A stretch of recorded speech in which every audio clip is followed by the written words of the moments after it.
বিরতির পর স্বাগত। সরকার আসে সরকার যায়, কিন্তু রাজ্যের গিরিবাসীরা প্রত্যন্ত পাহাড়ে যারা বসবাস করেন তাদের জীবনযাত্রা একই তিমিরে। কখনো পানীয় জলের সমস্যা, কখনো রাস্তাঘাটের সমস্যা, কখনো উপার্জন করতে তাদের রীতিমতো হিমশিম খেতে হচ্ছে। কিন্তু অন্যদিকে আবারও সরকারের সুযোগ সুবিধা থেকে বঞ্চিত এই গিরিবাসীরা। এমনই আরো এক অভিযোগ উঠে এসেছে টাকারজলা বিধানসভা কেন্দ্রের অধীন মহারাম সর্দার পাড়ায়। এই পাড়াতে বসবাস করেন মঙ্গল দেববর্মার পরিবার। ওনার বয়স 65। জঙ্গলের গাছ কেটেই লাকড়ি বিক্রি করে সংসার প্রতিপালন করেন। লাকড়িগুলি তিনি চম্পকনগর বাজারে নিয়ে যান বিক্রির জন্য। ওনার পরিবারে স্ত্রী এবং 2 ছেলে সন্তান রয়েছে, কিন্তু অভিযোগ হচ্ছে যে তার বয়স 65 বছর হয়ে গেলেও এখনো পর্যন্ত তিনি সরকারি কোনো ধরনের ভাতা পাননি। বেলবাড়ি ব্লক এবং এমডিসি গণেশ দেববর্মার নিকট আবেদন জানানোর পরেও কাজের কাজ কিছুই হয়নি বলে অভিযোগ।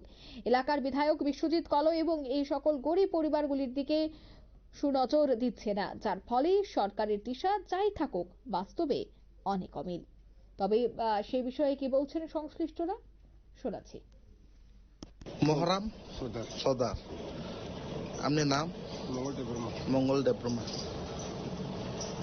বাড়িতে কে কে আছে?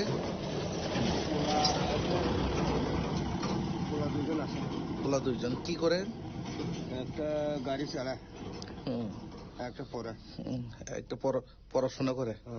আপনি এভাবে দিন মজুরি করে সেরা এভাবে কাণ্ড নিয়ে সেরা ইয়ে করেন না? বর্তমান সরকারকে কি বলবেন আপনি বার্তা পাওয়ার জন্য?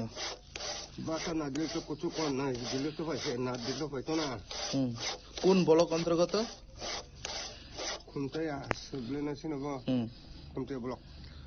আপনারা এই এলাকায় এমএলএ কে? বেলবাড়ি গণেশ এমডিসি, তাই না? গণেশ। আপনারা শুনলেন তাদের বক্তব্য।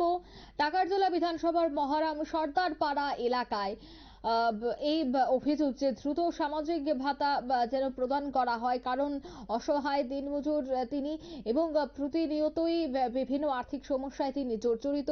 তাই সরকারি ভাতাটুকু যদি জোটে তবে অনেকটাই সুবিধে হবে।